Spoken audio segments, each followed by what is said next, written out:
Hello students.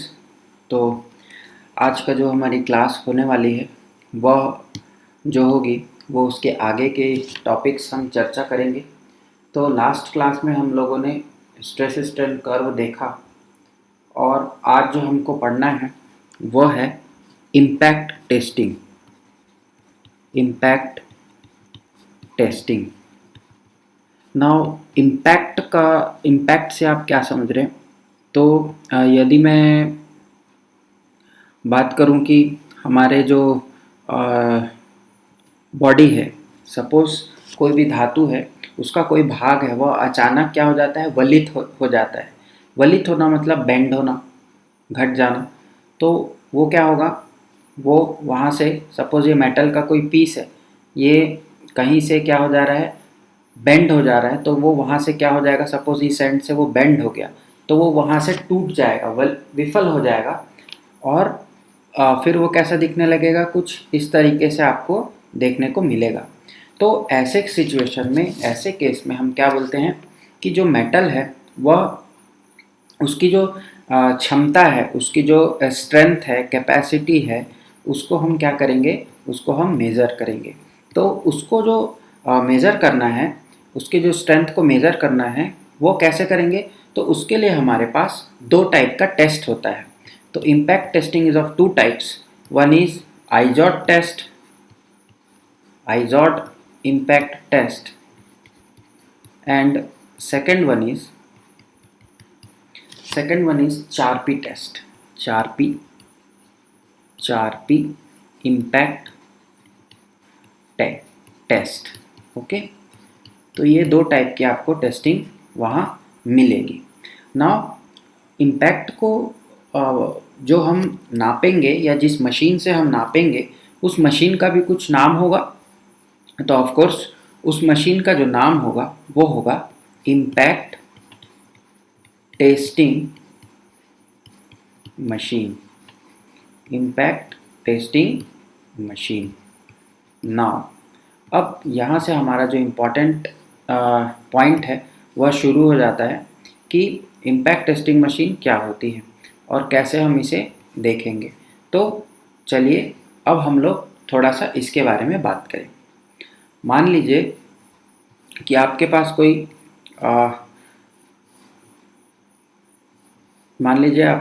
नया क्या है, कोई एक पदार्थ है, ठीक है।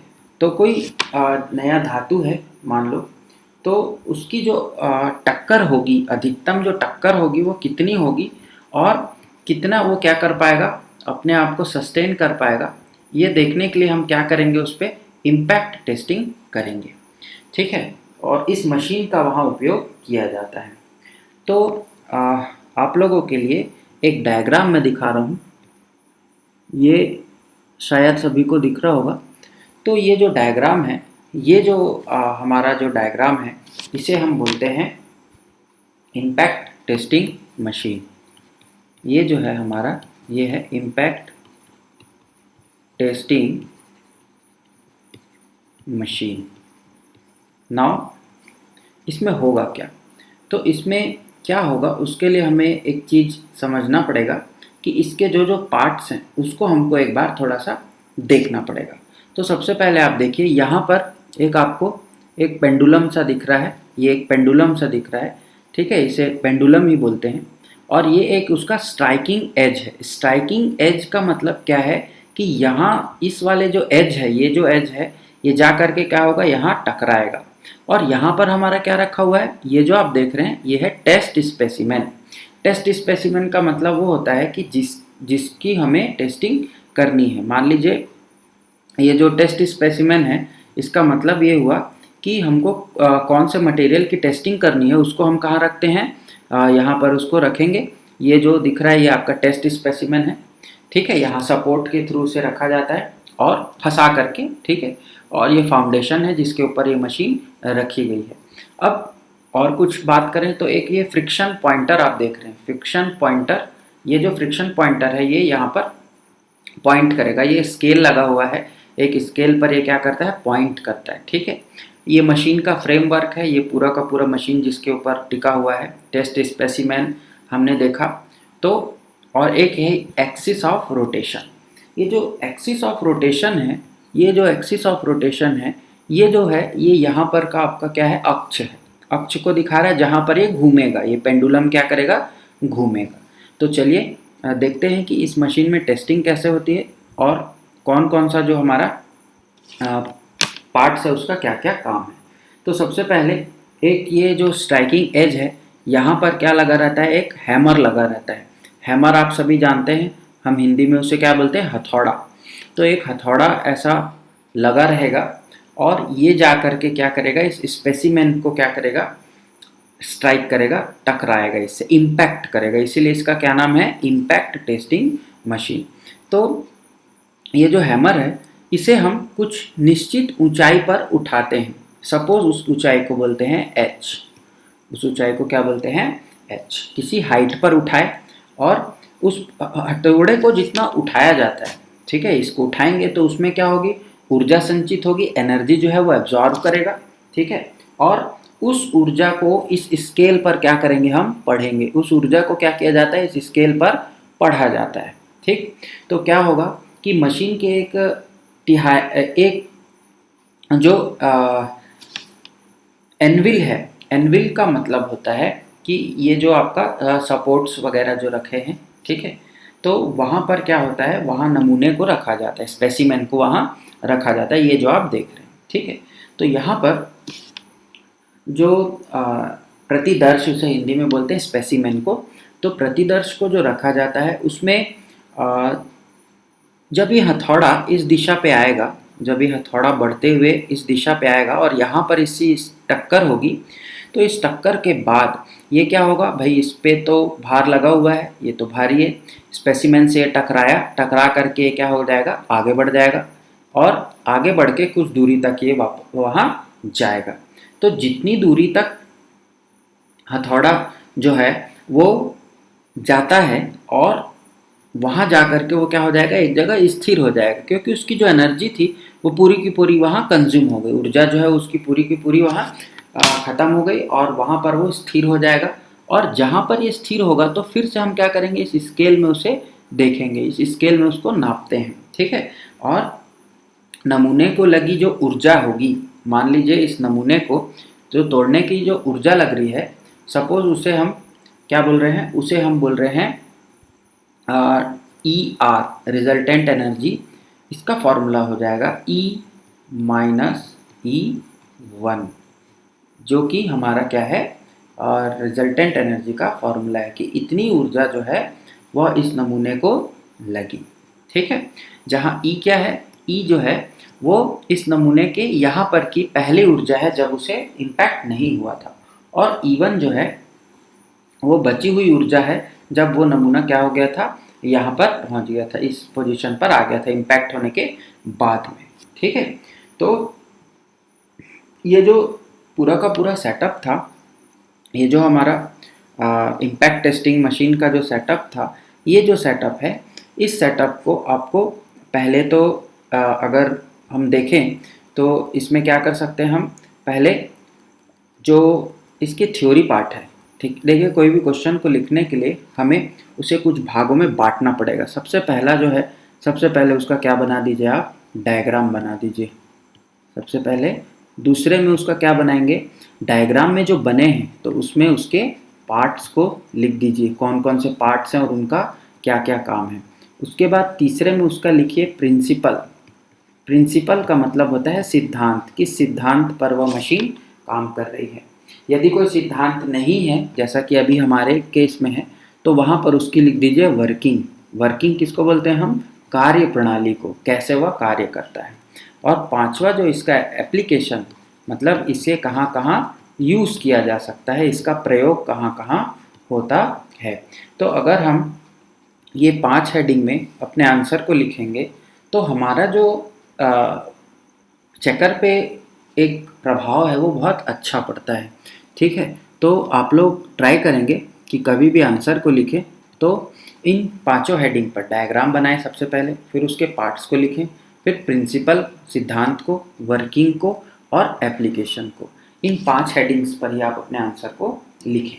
वैसे आप और भी तरीके हैं लिखने के, बट अगर मेरे हिसाब से अगर लिखेंगे तो ये अच्छा रहेगा। देन हम लोग को जो ये था आपका इम्पैक्ट टेस्टिंग, ठीक है। इम्पैक्ट टेस्टिंग के बाद हमें क्या पढ़ना है, हमें पढ़ना है एक और टेस्ट जिसे हम आइजॉड एंड चारपी टेस्ट बोलते हैं। आइजॉड एंड चारपी टेस्ट, आइजॉड एंड चारपी टेस्ट। अब आइजॉड एंड चारपी टेस्ट में क्या होता है, सबसे पहले जिस भी मटेरियल का हमें आइजॉड एंड चारपी टेस्ट करना है उसका हमें क्या लेना पड़ता है, उसका हमें नमूना लेना पड़ता है। उस नमूने को हम क्या करते हैं, उस नमूने को 1 सेंटीमीटर चौड़ा और 1 सेंटीमीटर मोटे चौकोर छड़ लेते हैं और छड़ के खांचे बनाए जाते हैं, ठीक है। खांचे के बना करके उसे आधार बना करके मशीन के हथौड़े से तोड़ा जाएगा, तो उस टाइप की जो टेस्टिंग है वो हमारी क्या कहलाएगी, आइजॉड टेस्ट कहलाएगी, ठीक है। कुछ स्पेसिमेन जो टेस्ट बनता है वो मैं आपके लिए बना देता हूँ। कुछ इस तरह से वहाँ एक 1 सेंटीमीटर बाई 1 सेंटीमीटर का क्या लेंगे हम, एक हथौड़ा लेंगे, सॉरी रॉड लेंगे, जिसका हमें आइजॉड टेस्ट करना है और उसे कुछ इस तरीके से क्या कर दिया जाएगा, रिनफोर्स कर दिया जाएगा जिसे हम बोलते हैं, ठीक है। और ये जो है ये ऊपर रहेगा और इम्पैक्ट जो होगा वो यहाँ पर होगा, ठीक है। यहाँ पर क्या लगेगा, इम्पैक्ट लोड। इम्पैक्ट लोड आप सभी समझ रहे हैं, प्रतिघात भार जिसे हम बोलते हैं। यहाँ पर उसका प्रतिघात भार लगाया जाएगा और इसे इसे कौन सा टेस्ट कहा जाता है, इसे आइजॉड टेस्ट कहा जाता है, ठीक है। फिर चारपी टेस्ट, तो चारपी टेस्ट के लिए कुछ स्पेसिमेन इस प्रकार रहता है। ये आपका टेस्ट स्पेसिमेन हो गया और यहाँ पर क्या बने रहते हैं, पाइवट्स बने होंगे, ठीक है। ये पाइवट्स हैं ये, और ये जो है, अब यहाँ इम्पैक्ट किधर से होगा, तो ऊपर की ओर से नीचे की ओर, यहाँ पे होगा इम्पैक्ट लोड। हमेशा याद रखिए लोड जो लगेगा वो जो हमारा ये जो ग्रूव सिस्टम बनाए हैं हमने यहाँ पर जैसा और यहाँ पर, इसी के ही क्या लग रहा है, इसी पे ही वहीं पर ही क्या लगेगा, हमारा जो लोड है वो लगेगा, ठीक है। ये कौन सा टेस्ट हो गया, ये हो गया चारपी टेस्ट, ठीक। सेम चीज़ है यहाँ पर भी, लोडिंग वहाँ से दी जाएगी और हथौड़े को खांचे के ऊपरी भाग पर टक्कर दिया जाता है जैसा आप देख रहे हैं यहाँ पर। और चारपी टेस्ट में हथौड़े की खांचे की जो दिशा है वो उल्टी करके टक्कर देते हैं। जैसे आइजॉड में हमने क्या किया, जहाँ खांचा था उसी दिशा पर ही, उसी पर ही क्या किया, हथौड़े को लगाया। लेकिन यहाँ पर देखिए चारपी टेस्ट में क्या हो रहा है, हथौड़े की जो भार की दिशा है वो कुछ अपोजिट है। इस तरफ से अगर हम देते तो ये हो जाता, यहाँ से देते तो क्या हो जाता, ये इसी के जैसा हो जाता। बट चारपी में क्या हो रहा है, इसके उल्टी दिशा में यहाँ से दिया जा रहा है। तो ये जो इम्पैक्ट टेस्टिंग होगी ये जो कहलाएगी वो चारपी टेस्ट होगा और ये आइजॉड टेस्ट होगा। ये आपको याद रखना है, ठीक है। चारपी और आइजॉड टेस्टिंग, ये जो सारा टेस्टिंग था हमने अभी जो पढ़ा, वो सारा टेस्टिंग क्या था, वो था इम्पैक्ट टेस्टिंग का उदाहरण, ठीक है। कौन कौन से टेस्ट हमने पढ़े, तो सबसे पहले हमने देखा कि आइजॉड टेस्टिंग था, ठीक है। उसके बाद चारपी टेस्ट था और एक इम्पैक्ट टेस्टिंग मशीन हमने देखी। अब हमें जो नेक्स्ट टॉपिक जो पढ़ना है वो है हमारा, नेक्स्ट टॉपिक जो पढ़ना है वो पढ़ना है हमको हार्डनेस टेस्टिंग। हार्डनेस टेस्टिंग क्या होगी, हार्डनेस ब्रिटलनेस हमने पढ़ा था, हार्डनेस टेस्टिंग, ठीक है। हार्डनेस टेस्ट क्या होता है, किसी भी मटेरियल का, मेटल का हमें कठोरता, हार्डनेस उसकी क्या करनी पड़ती है, टेस्ट करनी है यदि, तो हम क्या यूज़ करते हैं, हार्डनेस टेस्टिंग। तो इसमें जो टेस्ट मटेरियल यूज़ होगा, जो कि हमारा जो क्या है होगा, हमारा जो टेस्टिंग होगी या जो टेस्ट का नाम होगा वह होगा ब्रिनेल। ब्रिनेल्स हार्डनेस टेस्ट या टेस्टिंग, ब्रिनेल्स हार्डनेस टेस्टिंग। अब ये जो ब्रिनेल्स हार्डनेस टेस्टिंग है, जितने भी आपने अभी तक टेस्टिंग पढ़े हैं मेथड्स, वो सारे के सारे नाम हैं, ठीक है। ब्रिनेल एक नाम है, वैसे ही आइजॉड एंड चारपी जो था वो नाम था। तो आपके ये सारे नाम हैं जो इन्हें साइंटिस्ट ने निकाला है, ठीक है। उसमें कठोरता ज्ञात की जाती है। अब ब्रिनेल्स हार्डनिंग टेस्ट में क्या करते हैं, इसे ब्रिनेल कठोरता परीक्षण में नमूने की सतह को निश्चित समय के लिए, ठीक है, कठोरकृत इस्पात गोली से निश्चित बल से दबाया जाता है। इसमें क्या करेंगे, प्रेस करके उसे रखेंगे। ये मान लीजिए टेस्ट स्पेसिमेन है, तो उसे क्या करेंगे, एक हार्डनेस वाले बॉल से, ठीक है, यहाँ बॉल होगा एक, उसे क्या करेंगे, प्रेशर देंगे या दबाएंगे, ठीक है। तो बल हटाने पर गोली द्वारा जो छाप निर्मित होती है उसका औसत व्यास ब्रिनेल कठोरता की संख्या गणना करने में सहायक करता है, ठीक है। तो इसमें देखिए, एक मैं आपको स्पेसिमेन एक जो इसका टेस्ट इस सेटअप है वो हम लोग देख लेते हैं। ये कुछ इस तरह से है टेस्ट सेटअप इसका, ये देखिए। तो ब्रिनेल्स हार्डनेस टेस्टिंग मशीन ये हम बोलते हैं इसको, ठीक है। कैसा रहेगा ये, तो ब्रिनेल्स का हार्डनेस टेस्टिंग मशीन हम देख रहे हैं, ठीक। ये जो हार्डनेस टेस्टिंग हमने देखा, ठीक है, सॉरी फॉर दिस, यहाँ पर, ठीक है। अब देखिए यहाँ पर एक गोला है, ठीक, ये एनविल कहलाता है। एलिवेटिंग स्क्रू है, इसे उठाया जाता है। ये हैंड व्हील है जिससे घुमा करके इसे उठाया देंगे। इंडेंटर, यहाँ से वो इंटैक्ट करेगा, इंडेंट करेगा, ठीक है। और यहाँ पर एक माइक्रोस्कोप लगा हुआ है, जो कि यह स्क्रीन यहाँ लगी होगी जिससे वो देख सकेंगे। ये लीवर है। फिर नेक्स्ट है हैंगर विथ या hanging pan for load on pots, ठीक है, हैंगर विथ लोड्स। ये जो लोडिंग है ये इसके ऊपर क्या की जाएगी, दी जाएगी, ठीक। आई थिंक आप सभी को ये क्लियर होगा, ठीक है। तो ये जो ब्रिनेल्स हार्डनेस टेस्टिंग है, इसमें जैसा मैंने आपको बताया कि टेस्ट स्पेसिमेन को यहाँ पर रखा जाएगा। इस बॉल्स के थ्रू इसके ऊपर क्या किया जाएगा, दबाव डाला जाएगा, और जितने व्यास पर इस पर क्या होता है, दबाव का असर होता है, उस व्यास को नापा जाएगा। अब आप सभी को पता है कि कभी भी हम किसी स्पेसिमेन के नापते हैं, ठीक है, नापा जाता है किसी टेस्ट स्पेसिमेन को, तो क्या किया जाता है, वहाँ पर एक फॉर्मूला यूज़ किया जाता है।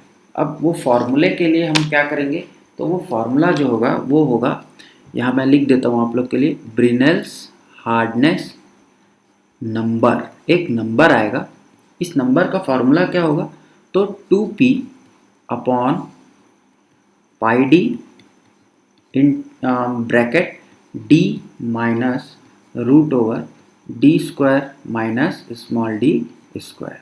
ये जो है ये फॉर्मूला है of your Brinell hardness number, जहाँ पर p, यहाँ पर where p is the applied load, जो कि भार जो हम यहाँ पर लगाएंगे उसका वैल्यू होगा।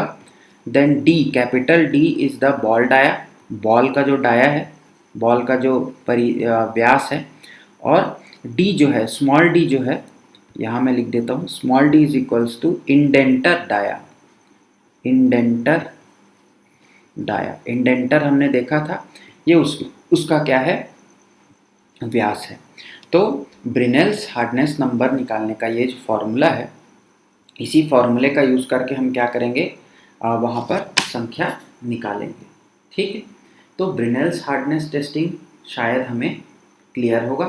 ये बहुत इम्पॉर्टेंट क्वेश्चन भी है, आपके एग्ज़ाम में आता है। देन हम चलते हैं अपने नेक्स्ट टॉपिक की ओर। जो हमारा नेक्स्ट टॉपिक है वो है Rockwell. Next topic is Rockwell hardness test. Now what is this? Rockwell hardness test क्या होता है?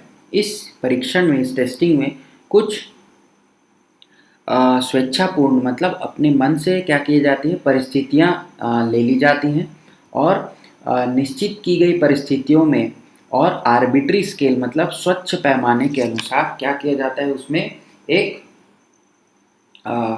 प्रवेशक द्वारा, प्रवेशक का मतलब होता है कि वहाँ पर जो एंट्री करेगा, पेनिट्रेट करेगा, उस प्रवेशक के द्वारा डिप्रेशन की गहराई मापी जाती है। देखिए हार्डनेस, पिछले बार भी हमने देखा ब्रिनेल्स हार्डनेस में भी कि वहाँ पर क्या हो रहा था, एक टेस्ट स्पेसिमेन लिए थे, इस बॉल के द्वारा उसे क्या किया जा रहा था, प्रेस किया जा रहा था और जितना इसका डाया यहाँ पर हो रहा था उसे हम नाप रहे थे और उसके फॉर्मूले पे हम यूज़ कर रहे थे। तो यहाँ पर क्या होगा देखेंगे कि इसमें कैसे लिया जाता है। तो इसका जो आधार है, ठीक है, और मैं आपको एक डायग्राम से क्लियर करना की कोशिश करता हूँ। या ये एक हम बनाएंगे, एक ऐसा कुछ डायग्राम इसका बनता है, ठीक है, ये कुछ बनेगा। मान लीजिए ये जो डिग्री है ये आएगी 120 डिग्री और यहाँ पर ये जो एक हाइट आएगी हम लोग की, ठीक है, यहाँ पर सपोज h और यहाँ पर ये जो हाइट होगी ये h1 सपोज इस टाइप का कुछ होगा। ये फर्स्ट वाले को 0 बोलेंगे, ये 1 बोलेंगे, ये 2 बोलेंगे। और रॉकवेल का जो प्रिंसिपल है वो क्या बोलता है कि सॉफ्ट पदार्थों में इंडेंटिंग के लिए, जो कि सॉफ्ट मटेरियल है, ठीक है, सॉफ्ट मटेरियल है, उसमें क्या करना है, हमें इंडेंटिंग करना है। उसके लिए 1/10 इंच का, 1/10 इंच का क्या लेंगे, एक बॉल लेंगे, ठीक है। कितने इंच का बॉल लेंगे, 1/10 इंच का एक बॉल लिया जाता है। लेकिन जब हम कठोर इस्पात के लिए क्या लेंगे, ये सॉफ्ट के लिए क्या लिए हम 1/10, बट हार्ड स्टील के लिए क्या लेंगे, तो हार्ड स्टील के लिए स्फेरिकल पॉइंट वाला कोनिकल डायमंड उपयोग में लाया जाता है। हार्ड के लिए क्या लेंगे, कोनिकल डायमंड, ठीक है, कोनिकल डायमंड यूज करेंगे for hard steel, sorry. Then कठोरता B पैमाने पर यदि गोली प्रयोग की गई और C पैमाने पर पढ़ा जाता है, ठीक है। यहाँ जो B और C हमने देखा, अच्छा यहाँ B और C मैंने लिखा नहीं, तो आप देख सकते हैं कि ये जो B और C वाला है, ठीक है, इसमें टेस्टिंग में बहुत ज़्यादा इसका कोई सेटअप यहाँ नहीं लिखेंगे, पर हम लोग जो टेक्स्ट है उसको ज़रूर लिखेंगे। तो पैमाने पर इस प्रकार आशंकित किए जाते हैं कि अपेक्षाकृत कम प्रवेश से उच्चतर पाठ्यांक प्राप्त होता है। मतलब पेनिट्रेशन अगर कम भी होगा तो जो इसके जो वैल्यू आएगी वो क्या आएगी, हायर आएगी, ठीक है। और कठोर पदार्थों के लिए क्या हो जाएगा, रॉकवेल कठोरता संख्या अधिक और मृदु पदार्थों के लिए रॉकवेल संख्या कम आती है। अब क्वेश्चन ये उठता है कि रॉकवेल संख्या कैसे निकालेंगे। तो रॉकवेल संख्या निकालने के लिए हमें क्या करना है, हमें एक फॉर्मूला नोट करना है। वो फॉर्मूला क्या है, R = K - H1 - H upon C, H1 - H upon C, जहाँ K क्या है, K एक है कांस्टेंट, ठीक है, और ये जो है वो जनरली 0.26 होता है किसके लिए, स्टील के लिए, और स्टील, ठीक है, इस्पात के लिए। C क्या है, फॉर इंटेंडर, ठीक है, इंटेंडर जो हम यूज़ करेंगे उसके लिए इंटेंडर के लिए कितना हो जाएगा, 0.002 mm, ये C की वैल्यू होगी, ठीक है। तो और H1 और H हमने देखा था, हमने अभी देखा कि H1 और H जो फॉर्मूला हम लोगों ने अभी देखा है ना, ये यहाँ ये H1 था और ये H था। तो इस तरह से हम देखते हैं कि जो रॉकवेल का ये जो नंबर वाला फार्मूला आया हमारे पास, ये कैसा आया है, तो ये जो फार्मूला बना ये K और C जहाँ कांस्टेंट हैं और H1 - H2 आपको किससे आ जाएगा, एक्सपेरिमेंट से आ जाएगा। तो इस परीक्षण का मुख्य लाभ क्या है, तो लाभ यह है कि तैयार जो उत्पाद होंगे, फिनिश्ड प्रोडक्ट होंगे, उन्हें प्रतिदिन के परीक्षण किए जा सकते हैं। मतलब इसका ओवरऑल जो डिसएडवांटेज ये है कि इसे जल्दी से हम टेस्ट कर सकते हैं, मतलब फास्ट टेस्टिंग होगी डेली के बेसिस पर। ठीक है, तो इतने प्रकार के हमको क्या पढ़ने हैं, टेस्टिंग मेथड्स पढ़ने हैं। ठीक है, तो आप लोग जो अभी तक हम लोगों ने चर्चा की, उस चर्चा के दौरान यदि आपको किसी भी प्रकार का, यदि आपको कोई भी डाउट है तो आप ज़रूर इसे डाउट वाली क्लास में मेरे से पूछेंगे। ठीक है, तो तब तक के लिए आप लोगों को जो जो पढ़ना है वो मैं एक बार बता देता हूँ, क्या क्या आपको पढ़ना है। तो सबसे पहले हम लोगों को क्या पढ़ना है, हम लोग यहाँ एक नया लेयर ले लेते हैं। ठीक है, सबसे पहले हमको पढ़ना है इम्पैक्ट टेस्ट। टेस्टिंग में इम्पैक्ट टेस्ट, इसमें 3 टॉपिक बने। फर्स्ट टॉपिक क्या था हमारा, इम्पैक्ट टेस्टिंग मशीन। दूसरा जो टॉपिक था वो था आइजॉड टेस्ट, आइजॉड इम्पैक्ट टेस्ट। ठीक है, तीसरा था 4P इम्पैक्ट टेस्ट। देन हमने क्या पढ़ा, हार्डनेस टेस्ट। हार्डनेस टेस्ट में हमने क्या पढ़ा, पहला पढ़ा हमने ब्रिनेल्स हार्डनेस टेस्ट। देन दूसरा हमने पढ़ा, जो अभी हमने पढ़ा कौन सा था वो, आप सभी को याद होगा कौन सा वाला था। तो अगर हम बात करें इसकी, रॉकवेल। ठीक है, रॉकवेल हार्डनेस टेस्ट। तो इतने सारे टेस्ट आपको पढ़ने हैं। ठीक है, यहाँ पर यदि मैं देखूँ तो रॉकवेल हार्डनेस टेस्ट भी आपको पढ़ना है। तो आज का जो ये लेक्चर था हमारा, ये बेसिकली आपके टेस्टिंग के ऊपर था, और यूनिट नंबर 1 हमारा यहाँ पर क्लियर होता है, ख़त्म होता है। तो आप लोगों को इतने सारे टेस्टिंग्स और उन सारे टेस्टिंग्स के क्या पढ़ने हैं, जो मेथड है अभी मैंने आपको बताया वो आपको पढ़ना है। सो आज के इस लेक्चर में इतना ही। अब हम मिलेंगे नेक्स्ट यूनिट में, यूनिट नंबर 2 हम लोग पढ़ेंगे। So thanks for watching, thanks for joining and keep learning.